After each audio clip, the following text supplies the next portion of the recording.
What do you two think was the percentage of fat people who said that they'd experienced discrimination or bias because of their body size in healthcare? What percentage do you think that is? Maybe 50? Okay, love it. I feel like I'm on The Price is right now. Yeah. Wait, if it says it right, I just say 51%. Oh, we're going for that tactic. Oh, yes.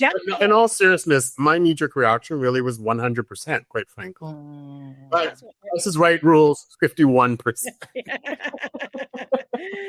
Well, Jefferson, you got the Price is Right rules down because it is. Welcome, everyone, to the King and Queen podcast. My name is Jefferson Darrell, and my pronouns are he, him, and queen. Hey, y'all. My name is Benton, and my pronouns are they, or king, or queen. Oh, I love that one. I hadn't heard that one before.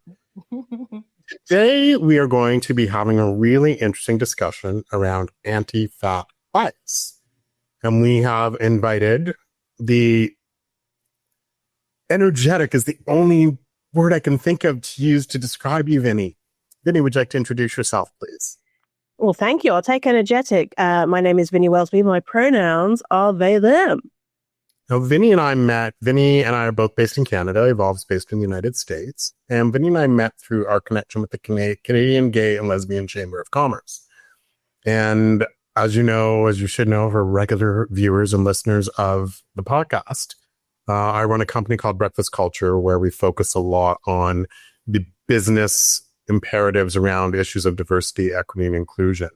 We move beyond cosmetic diversity, think black, white, men, women, gay, straight, to other aspects like cognitive diversity, think neurodiversity. Obviously, we look at abilities. We look at things like religion in the workplace. And Vinny had reached out to me and, have you ever talked about anti-fat bias? And until they actually said that to me, I was like, I believe I should. Why don't you educate me? And I reached out to Evolve, and we had a chat about that as a topic for one of our podcasts. And here we are today. And I'm really excited to talk about some juicy fat stuff with you both today, so we can nerd out on all this stuff. Love it. Well, shall we just jump right in? Like, what is the definition of anti-fat bias? I know sometimes I'll the phrase anti-fat phobia, and you've always corrected me to say anti-fat bias. So what is anti-fat bias, and what's the difference between anti-fat bias and anti-fat phobia? Well, anti-fat bias is what we'd say in the UK, does what it says on the tin, basically the dislike, hate of fat folks, and that could be systemic, it could be individual, interpersonal, and the barriers that are in place because of people's opinions of fat people. So anti-fat bias is the most up-to-date term. Previously, we've used the term fat phobia. However, the disability community have asked folks to stop using phobia in place of bigotry or bias. And so we're moving away from anti-fat phobia, or fat phobia is what most people say, to just anti-fat bias, because that's what it is. It's bias. It's not a phobia. Thank you for that definition. It's funny because I was just thinking about Evolve, and I did an episode earlier on, I think it was our first episode, around intersectionality, but we looked at issues of homophobia, transphobia, and I personally, at least I have not heard any challenges in terms of, say, trans bias or homo bias. But that's, thank you for educating me. I'm not sure what Evolve's thoughts are. Evolve, I would welcome your thoughts as well. Yeah, I think I love the not even new definition, but more clear definition. It kind of reminds me of the way we're talking about transphobia now, right? Like that was something we were so ingrained in speaking about like the last probably like 5 to 10 years. And now people are like, no, this is just bias. Like these are just crappy individuals. So I appreciate you giving that clarity, because I think that we get wrapped up in language and just using what we hear often and not really clearly using it as it should be defined. So it's refreshing to hear a new definition, and for me, a new definition, and from an expert like yourself.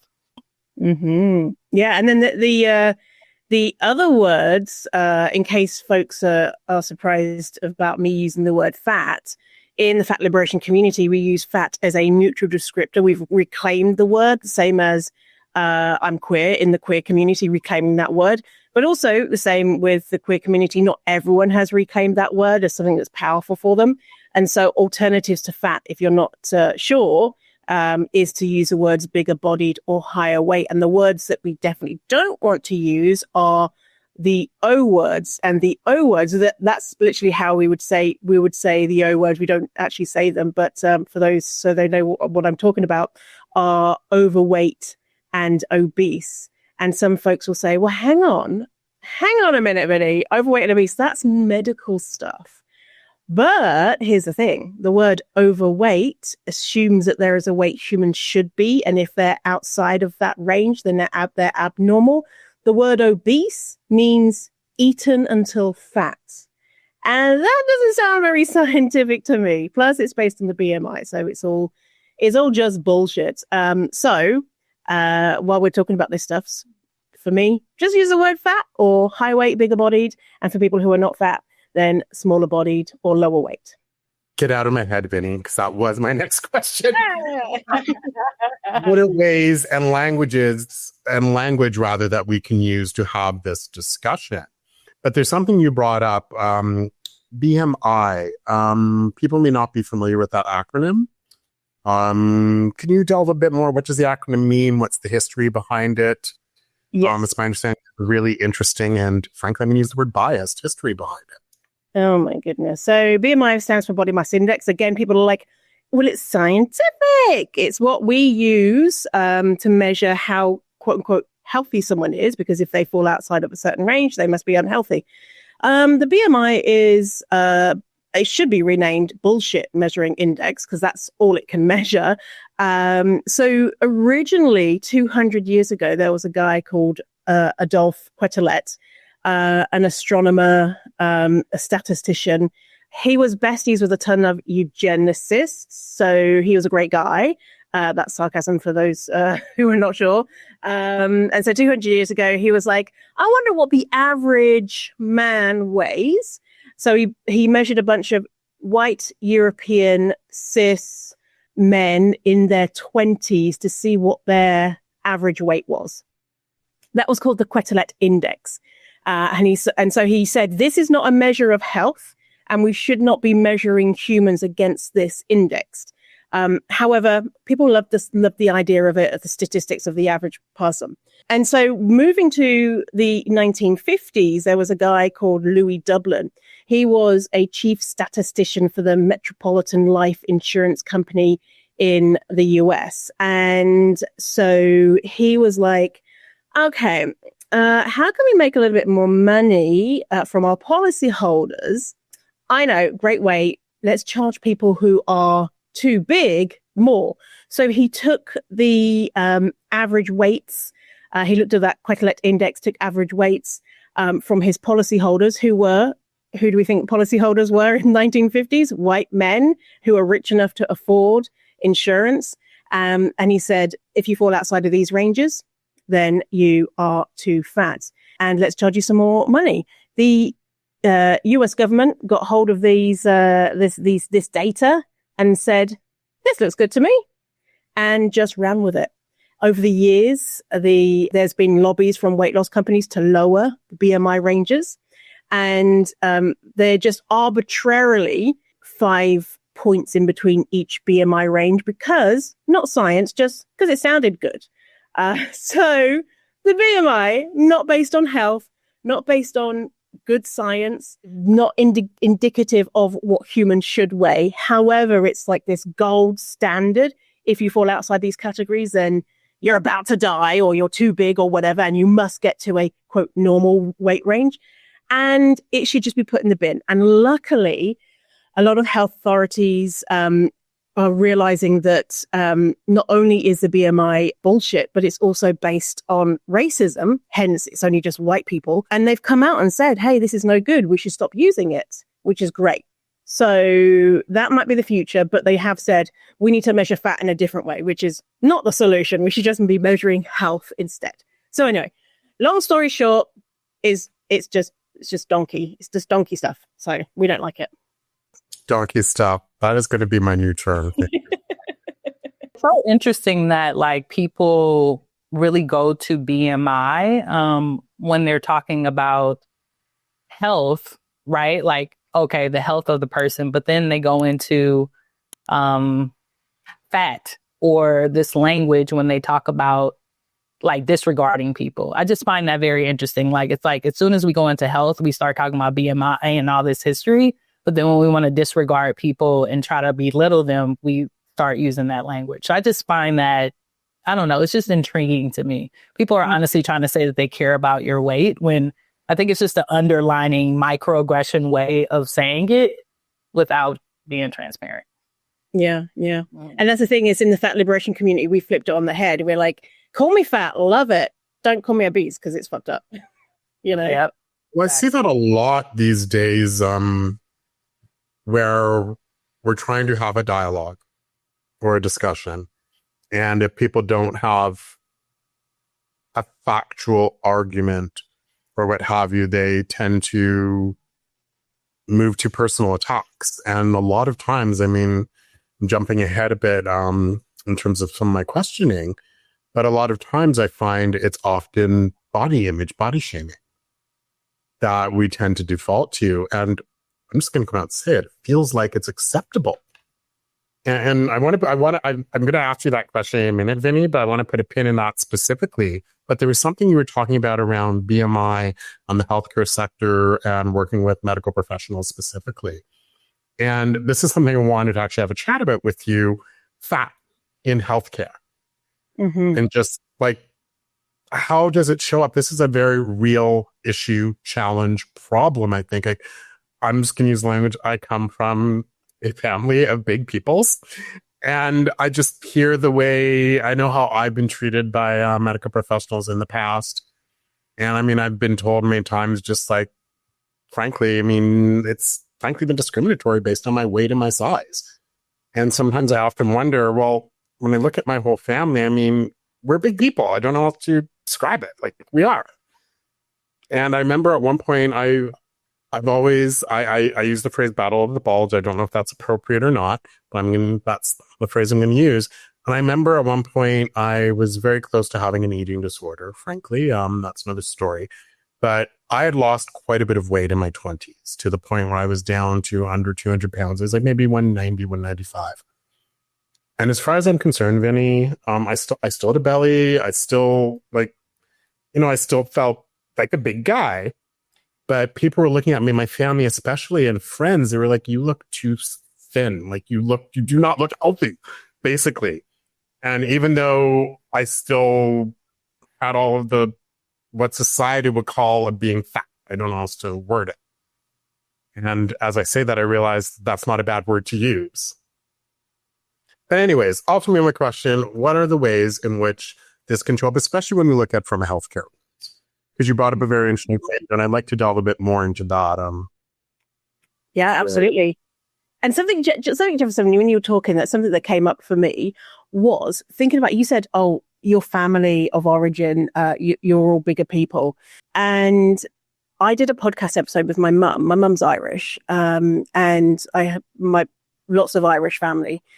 Thinking about your family, my family, anyone's family, and our ancestors. And so my ancestors went through the Great Starvation, also known as the potato famine. And I think about my ancestors, they were able to survive long enough to procreate. And for me to be here today, did their body size, their predisposition for having a bigger body help them survive? And something just made me think about that with your family, with your ancestors. Did their predisposition for having a bigger body mean that you're here today? Just something that I was like, just put a pin in that of I find that really curious. And then, so, and then we frame it as you're too big, but maybe your bigness is why you're here today. But anyway, to healthcare. So healthcare, if anyone who here is listening in a bigger body, we all know what it's like to try and access healthcare as a fat person. Never mind if you have other marginalized identities. So I did a survey recently with 270 fat people asking about their experiences in healthcare. And okay, let's do a guess. What do you two think was the percentage of fat people who said that they'd experienced discrimination or bias because of their body size in healthcare? What percentage do you think that is? Maybe 50? Okay, love it. I feel like I'm on the Price is right now. Yeah. Wait, if it says it, I just say 51%. Oh, we're going for that tactic. Oh, yes. In all seriousness, my knee-jerk reaction really was 100%, quite frankly. But Price is Right rules 51%. Well, Jefferson, you got the Price is Right rules down because it is 99.25%. Wow. And Jefferson's reaction is the reaction that most fat people, when I say, what do you think the number is? And they say 100%. And I'm like, no, you're meant to say a low number so I can impress you with how bad it is. Not impressed, but so almost every single fat person that has engaged with healthcare has been shamed in some way. And imagine the impact on your own health if every time you go in, you have an ear infection and they say lose weight. You go in, you stub your toe, they say lose weight. You go in and you're really sick and they say you need to lose weight. Last week, I did an interview with someone. She, for 2 years, was turned away. She had all of the classic symptoms for ovarian cancer. They kept saying, go away, lose weight, you'll feel better. Finally, she met a doctor who was fat. The doctor put her hands on her stomach, could feel a tumor that was advancing into her lungs that was 4 kilos large, massive. If anyone had even taken a second to touch her, to examine her, to tell her to go and do any type of tests, turns out that in that 2 years, she had developed incurable cancer and she was given a 4-year prognosis. So this kills people, and not only being told you need to lose weight, but not wanting to go to the doctor. And so because of those experiences, being ignored, being misdiagnosed, the microaggressions that people experience, and then we told you so when a fat person has adverse health outcomes. Well, it's because you're fat. We told you to lose weight, and we never look at, but what else is going on? And the other thing that people are not looking at is anti-fat bias, because it is horrific. It's so well spread. Thanks for sharing that. I'm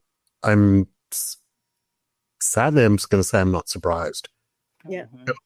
And a lot of what you described, which brings me to my next question, actually. So when Vinny and I, when we first met, and you're educating me about a lot of this, and I remember thinking to myself, there are parallels with this and frankly racism. I'm just going to come out and say it. And not that I've ever been too shy to say that in the past anyway, for those who are regular listeners. And I remember thinking, this is so very much the experience of Black people, especially even when we look at the healthcare system. And I immediately saw parallels, and I actually questioned you about that, I'll be honest, from a white supremacy colonizer lens. And I was quite impressed with your response, because you're immediately like, oh, there's a whole link to it. Can we talk about that linkage, please? Because you were the one who just kept bringing that up with me too. And I was like, wow, okay, yeah. Mm-hmm. Yeah, so anti-fatness is anti-Blackness. What I like to do is pull a string of what we say now is, well, we all know that it's unhealthy to be fat. We all know that it's, you're more attractive if you're thinner. And we all know that is ideological anti-fatness. The idea that fat people are less than, that are unhealthy, are unattractive, etc. So we pull that string and we go back in history. If we go back to around 800 to 1600, that's when Catholicism became the reigning religion. And fasting and avoiding certain foods was common as a form of penance. And the Catholic Church began teaching, quote unquote, about Islam, that Muhammad was indulgent of his senses, lustful, and deemed an antichrist. So the Catholic Church have got this little thread going in there. Eating in a certain way means that you're a good, pious person. 1500 to 1600, the Protestant Reformation, and food became synonymous with morality. And apparently finding pleasure in food corrupted the soul. And wealthy white men were developing and spreading these ideas because they could afford printing costs. And so those who wouldn't or couldn't engage in these ideals around food were deemed inferior. And so when we look to the colonization of Turtle Island and race, quote, science, a quote from Sabrina Strings, who wrote this book, Fearing the Black Body, The Racial Origins of Fat Phobia. It's from like 2016, I think, hence why using the term fat phobia. Quote from Sabrina: since at least the 18th century, white philosophers and race scientists have been convinced that Black people were excessively sensual. Black Africans, they claimed, were addicted to gratifying their sexual and oral appetites. As a result, they asserted Black people tended to be too fat. And so a quote from Alok Vad Menon: mandating thinness was about the pursuit of Western rationalism, as experts maintain that fatness stifled one's ability to think clearly. So fatness became synonymous with Blackness, whiteness with thinness, piety, to be a good white person was to be controlled, was to maintain that control of their body, eating small amounts, to be not seen as Black, to be not seen as inferior and out of control, too sexual, too sensual, too greedy. All this is based on race science from folks who never went to African countries, who just asserted they heard from someone who heard from someone that Black people are too fat and too this and too that. And so that continued to today. This idea of being a good person in society is directly tied to white supremacy. A good, healthy, non-disabled, thin person contributing to society. And so I wanted to bring it back to today from this book, Belly of the Beast by Deshawn L. Harrison, pronouns they, them. This is both of those books are really good, but if anyone wants to read any book, then Belly of the Beast, really, it's a short book, just absolutely mind-blowing. But if we link it now to today, the murder of Black folks by police, and I just want to read a couple of quotes, if that's okay. Yes, go for it. I love it. A couple of quotes from here. So the U.S. representative for New York's 2nd Congressional District, Pete King, urged a grand jury not to indict Pantaleo. So Pantaleo is the police officer who murdered Eric Garner. Not to indict Pantaleo because, as he tells it, the police were only doing their job to, quote, take down a 350-pound person who was resisting arrest. According to King, Eric Garner's cause of death was not the illegal chokehold, but rather his asthma, his heart condition, and his obesity. Another quote here: on August 9th, 2014, Mike Brown's name became an international hashtag in a matter of minutes. The world watched his body lay flat in the streets of Ferguson with no medical care, forced to soak in his own blood for 4 hours before being hauled away. Weeks after murdering Brown, Darren Wilson, the police officer who murdered him, gave his account of what transpired that day. In his testimony, Wilson described Brown as aggressive and eager to fight. To illustrate how powerful Brown was, Wilson described him as Hulk Hogan and claimed that he shot Brown, but he bulked up, ran through the shots. He called Brown crazy, a demon. He claimed Brown was looking through him and that he made Wilson feel like a 5-year-old in comparison. At the time of the shooting, Darren Wilson was 6 feet 4 inches tall and 210 pounds. Mike Brown was 6 feet 5 inches tall and 290 pounds. Wilson made himself the perfect victim. Though he and Brown were built similarly, and the only one of them had a weapon in their possession, Wilson knew that for him to evade any consequences, the only weapons Brown needed to possess were his fatness and his blackness. What Wilson described was not another human being. He described a beast, a monster, something otherworldly. And the stories go on. The stories go on of how many black men are murdered because they're seen as beastly and too big, even when they are children, like Tamir Rice. Or he looked older than he was bigger than the average child. And that's anti-blackness and anti-fatness.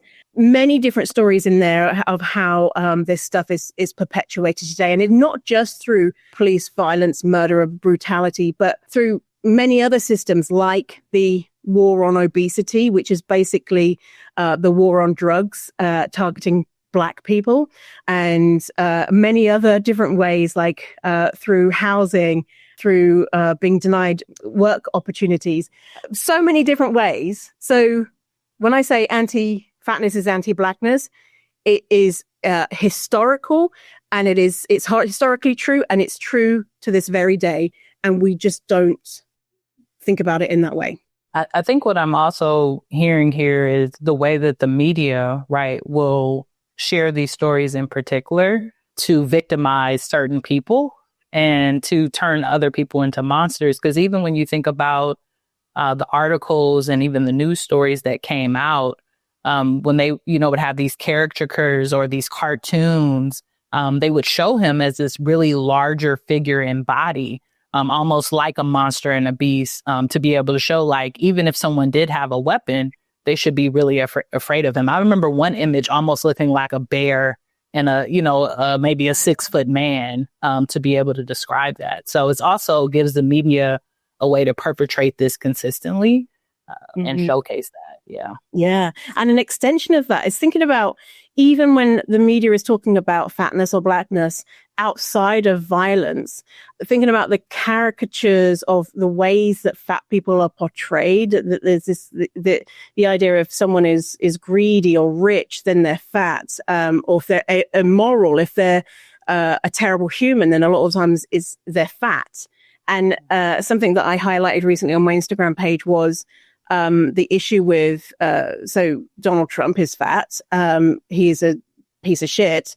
His body does not make him a terrible human, but the content of his character and what he's doing does. But a lot of people focus on his body size as especially liberals, to criticize him when there's a bazillion things to criticize. And his body size or his penis size or his makeup or whatever is not one of them. But that's because we think that fatness is hilarious and the worst thing that people can be. Can we talk about that? Because that's something I've observed as well. I'm generalizing here, I know. But I'll see when people, as I said earlier, when people have arguments, discussions, whether they're, I'm going to use the phrase from the right or from the left, it feels like it's acceptable to use anti-fat bias language. This fat, piece of shit, as you had used an example. I've seen that so many times in social spaces, whether it's, talking about, say, someone from the left or someone from the right, whatever. I've just noticed that it's an acceptable form of harassment. Also, this is a whole other issue. As in, okay, well, you clearly don't have an argument if you're just jumping to body shaming. But I've just noticed it's an acceptable form of harassment. And as I asked the question, perhaps I think you technically answered that already. But I'm just wondering if we wanted to have a chat about that, because we talked about anti-fat bias as it relates to race. But I'm just curious if there's, I don't even need to ask the question because we all know the question. There's the answer, rather. There are obviously double standards when we look at it through the lens of gender. We look at through the lens of sexual orientation, but especially gender. It seems to be more acceptable for men to be bigger and to be fat versus women, for example. And even when I think of, I'm going to be very specific, Black women, Black peoples, we are voluptuous peoples. We are thick peoples. Like, we tend to be bigger. Again, I think depending upon where we are from the continent. Reference him a few times in past episodes, but one of my past boyfriends was from Nigeria, and he's like, this is, you're looking at you, Jefferson, and you're looking at your build and your face, and this is, I think your people are probably from Nigeria, and just based on just all of this. And it's interesting, again, I don't know, but I'm just wondering if there's any other, I think the answer is yes, but connections with respect to gender, sexual orientation, other aspects of identity, and anti-fatness. Yeah. So there's this concept called the good fatty and the bad fatty dichotomy. And so a lot of folks in bigger bodies will be seen as more palatable if they adhere to these tropes of good fatty or bad fatty. Men are able to be perceived as a good fatty a little bit easier because they can be perceived as the burly, big kind of wood chopping, handsome stud type thing. But only if their body fat happens to be distributed in the quote right ways. Whereas women, femmes, smaller ways that we can be perceived as acceptable. Some of them might not be aligned with what we want to do. For example, if a fat woman is desperately trying to lose weight and hates being fat, that is seen as more acceptable than someone who is happy with their body and not trying to lose weight, or someone who is an athlete, or a fat person who is funny, a fat person who's entertaining, a fat person who's fashionable. And if you think about race, a fat black woman who or femme who is the mama type figure, wearing an apron and in the kitchen baking us nice treats, that is seen as more acceptable. And so these are all roles, and you might happen to be that person. You might love eating salads and going for a run, and you might happen to be funny and fashionable and all that type of stuff. Doing those things isn't bad, but the way that we view fat people who adhere to these roles, it's a real good way to check our own bias of, if we see a disabled fat person, an older fat person using a mobility aid or a scooter who's clearly quote unhealthy, what rises in us when we see that person, and are we thinking, oh God, well, they caused it themselves, and look at that, or someone who's very fat. So anyway, long story short, there's just so many different ways that the anti-fat bias just pervades the ways that we look at humans, of who's worthy to be alive and who's not. Thanks for sharing. Well, we always like to end our podcasts on invitations, as we learned from, was it Annalisa Badolo, I want to say, versus calls to actions, but with invitations. And one thing I know... Before we end, can we talk a little bit more about the gender side of it? Because I think, we kind of discuss what goes on in these binary cisgender spaces, but I think what we talked about offline, right? What happens in our queer spaces. And I think it's just important, right? Like, I know that some folks who are watching this, especially because of who we are in those spaces. And I'm wondering, for you, Jefferson, you are in the gay man space. Like, where do you see this come up?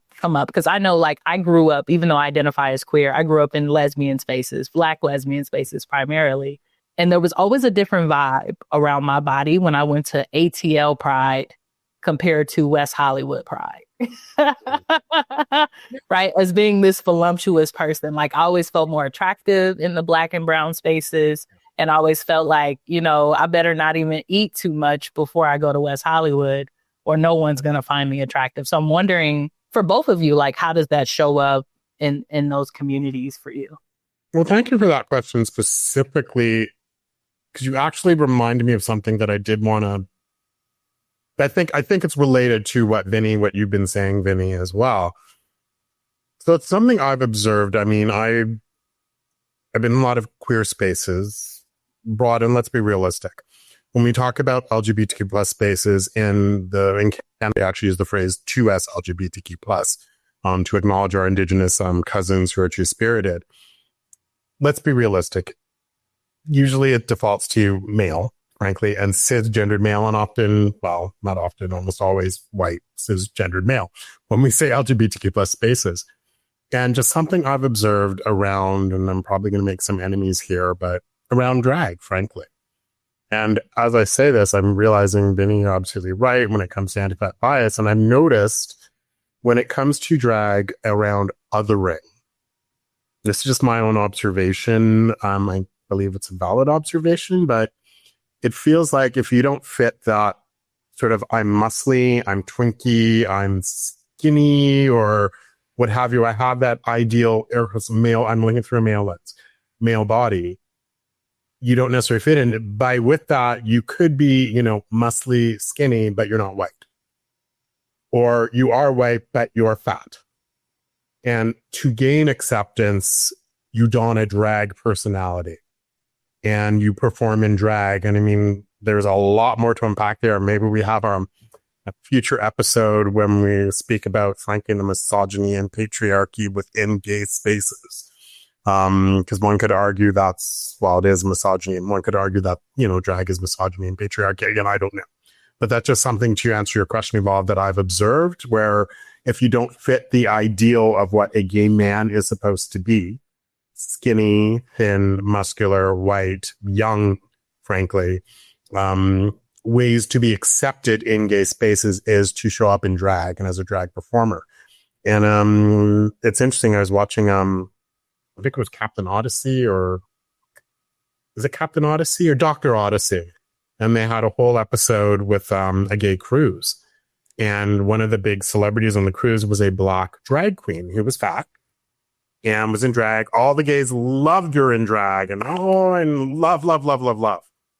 Actually, it's a bit funny episode because her wig caught on fire at some point at one of the shows, and it went a little too far and got into her scalp, and she wasn't able to wear a wig anymore. And there was this really it's really good scene when she was in the ship's infirmary, hence Dr. Odyssey, and she was in tears and just talking about that exact issue and how she's like, I'm black, I'm big, I am not accepted in gay spaces. But when I put on the wig and I come out in drag, they love me. But out of drag, I'm invisible.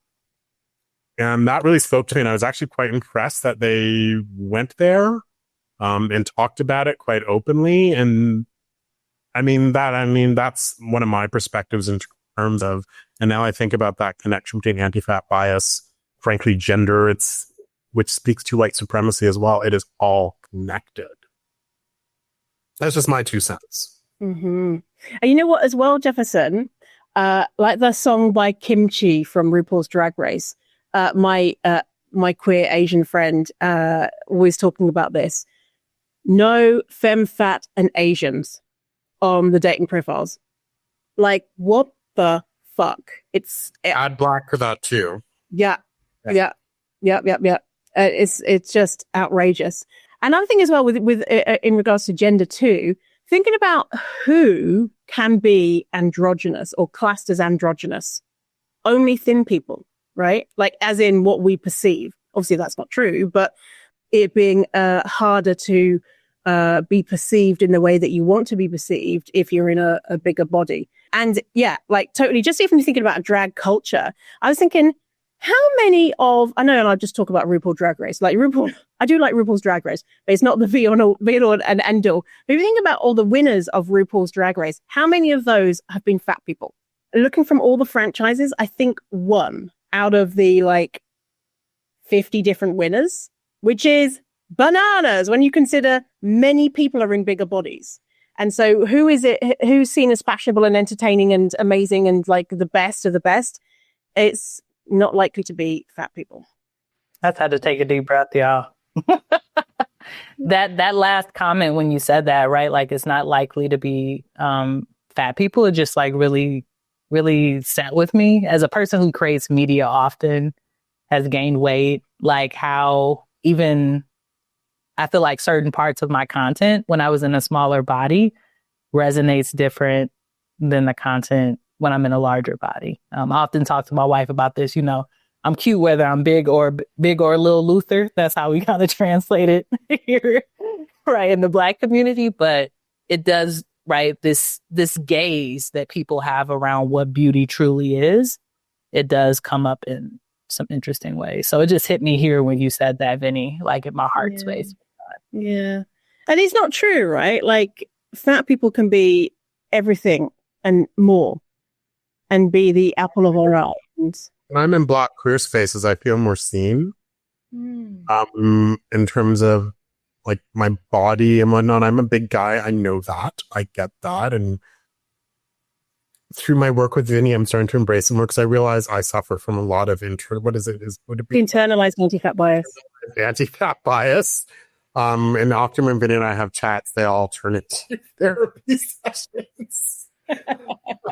There's a lot to unpack with this last little question. Thank you, Val, for that. And I think that might be another podcast topic. But where I was just wanting to go, because I always try to end on a positive note, we want to just talk about some, in 2 minutes or less, some positive portrayals of fatness and fat love.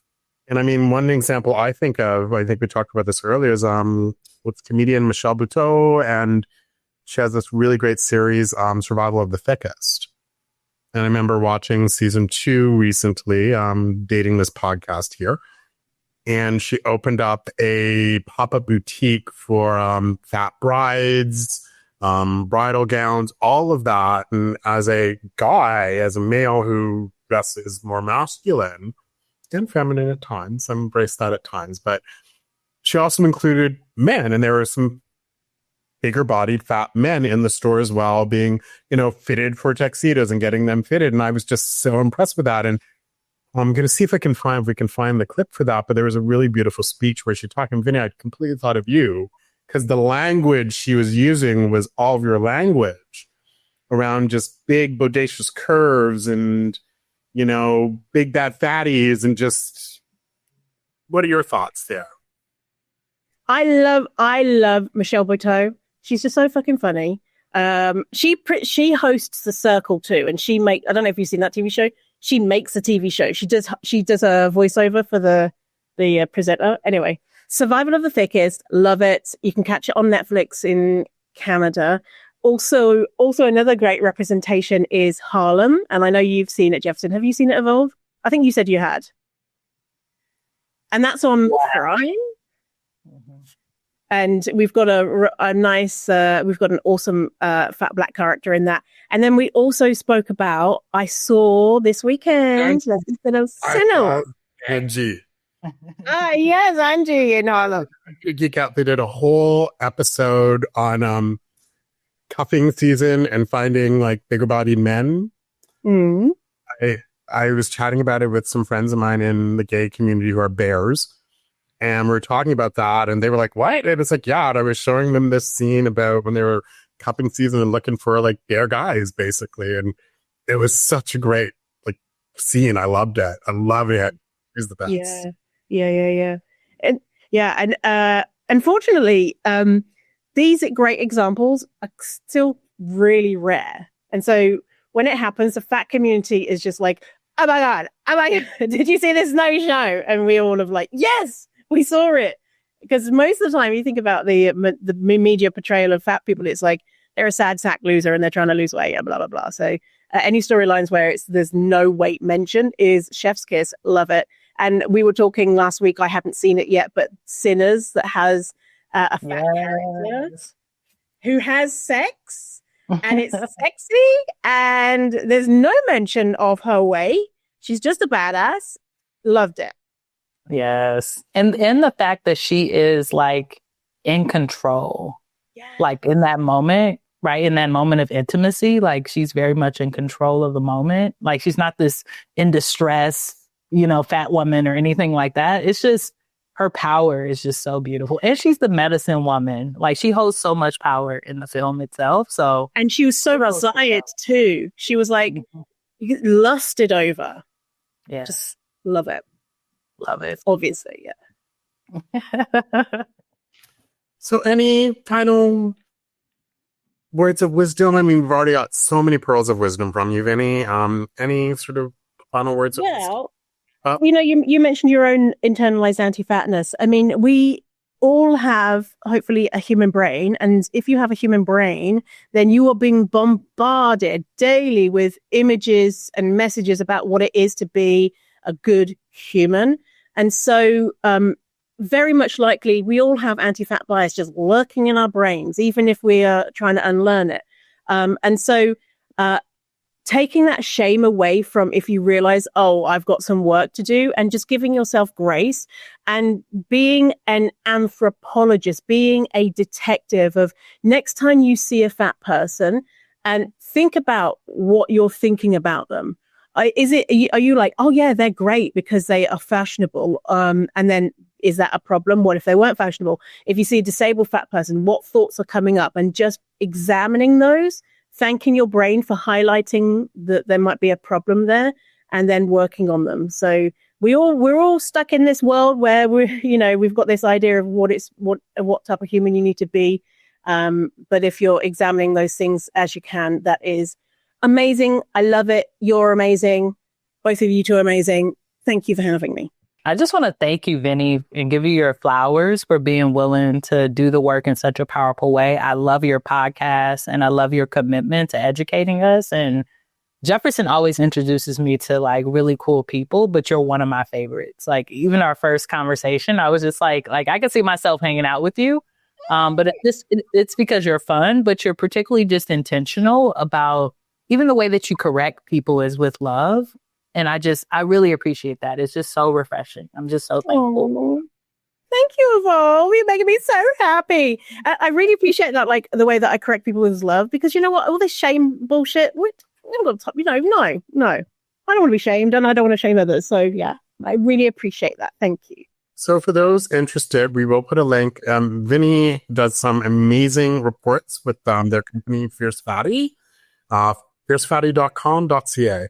Well, there's two. We've got fiercefatty.com, and then we've also got Weight Inclusive Consulting. Fierce Fatty is for those individuals. If you are fat, you want to unlearn anti-fatness, even if you're not fat.